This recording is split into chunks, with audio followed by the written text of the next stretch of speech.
bueno, efectivamente, después de los diferentes estudios que se han recreado, las diferentes corrientes económicas y macroeconómicas de los diferentes continentes con los que hemos podido hablar, de la macroeconomía global, podemos decir con total rotundidad que la crisis acabará en el 2725. Vale, agárrense los machos. Jordi Pujol, Diego Armando Maradona, la duquessa d'Alba. Carles Latre és capaç d'imitar qualsevol famós que es proposi i des del seu debut a Cròniques Marcianes, fa prop de 10 anys, no ha parat de treure més i més personatges. Tots ells es poden veure al show que està representant arreu de l'Estat, In Life. Jo vaig començar a Reus, a Ràdio Reus, amb 40 principals, Cadena Dial i a SER Tarragona, la cadena SER de Tarragona. Després d'allà, el meu món ha estat sempre marcat per la ràdio, no? Perquè vaig passar a Barcelona, a la desapareguda Ràdio Espanya, i d'allà ja vaig sortir a TV3 amb un programa que es deia Show Com Sou, amb l'Enric Alpena i la Mariona Xuclà, i a partir d'allà, doncs, el Cròniques Marcianes, Ràdio Nacional d'Espanya, i fins ara, no? I això, doncs, mira, aquest any farem 10 anys a televisió ja. Depèn del personatge.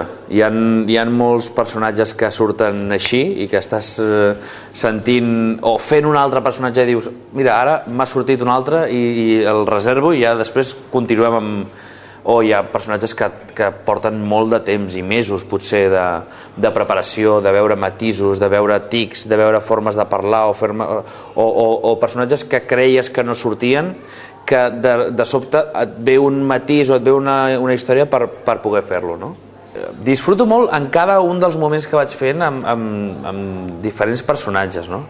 A veure, he disfrutat molt amb la Bea, amb la Becària, he disfrutat molt amb la Pantoja de Puerto Rico perquè era molt bèstia, era molt exagerada i era molt per disfrutar-la, no? Amb Torrente disfruto molt, a l'espectacle m'ho passo molt bé, amb el Ferran Adrià, fent el Ferran m'agrada molt perquè té un tempo molt marcat i molt concret, i ara per exemple el Tamudo, el Cracòvia, m'encanta. No, hi ha algú que ha dit això que has fet no m'ha agradat, bueno, doncs ho corregeixes o demanes disculpes i tal, però en general no hi ha cap problema mai, perquè és molt divertit veure les reaccions dels personatges, no? Perquè alguns no sé, es queden paradíssims, no? Per primer cop veure's reflectits en un altre, no? I dir, això ho faig jo, i uns altres no es reconeixen directament, o uns altres diuen els hi encanta i els reconeixen i els hi agrada molt, i uns altres que et demanen que els facis perquè necessiten ser imitats. Amb la qual hi ha moltes reaccions i molt diferents. Crec que el Ramon ho porta el millor possible, perquè com diu ell, no, el Carlos ha creat un personatge molt divertit i tal. I crec que ho porta bé amb bon rotllo, amb fair play, que diuen al futbol, i que no li molesta massa. Tots. Molts.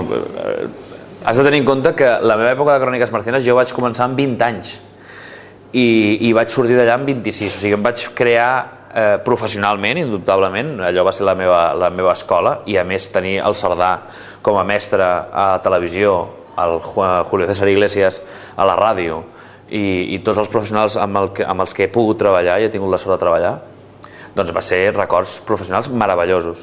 M'agradaria tenir un millor anglès i poder fer molts personatges americans i anglesos i personatges estrangers, no? I sobretot cantants estrangers, i poder fer coses de música i musicals, alguns personatges de la història del musical que es podrien recrear i que a veure, jo crec que em queda moltes coses per aprendre i que queda molt per estudiar i molt per treballar encara.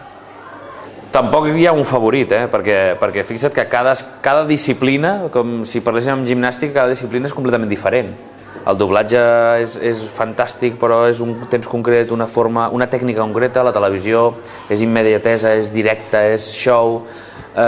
Després tens la ràdio, que és màgica, no? Que té un misticisme i una essència molt romàntica i que m'agrada molt. I després està el show en directe, no? El show en directe és l'adrenalina pura, és l'examen diari, l'estar davant de la gent, mirar-los a la cara Amb la qual cosa, cada història té el seu romanticisme i la seva història, però m'agraden tots molt. Ara, potser el directe d'un teatre és molt maco. Molts.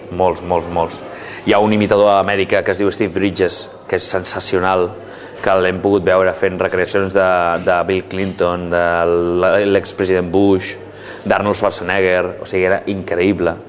Després, aquí a Espanya hem tingut molts bons imitadors, no? Des dels Martes y Trece o des de José Mota i Cruz y Raya, que crec que ho fa molt bé, i últimament admiro molt els meus companys del Cracòvia i del Polònia, perquè crec que tècnicament són molt bons, no? Doncs mira, els animaria dient-los que és temps de crisi i que cal que ens oblidem una mica dels nostres problemes, que passem una bona estona, que estiguem a 1 hora i mitja rient i passant-ho bé, recordant els personatges de sempre, veient personatges nous, cantant, ballant i veient els personatges del Polònia i del Cracòvia i passant una estoneta bona amb aquell noi que surt a la tele i que fa riure.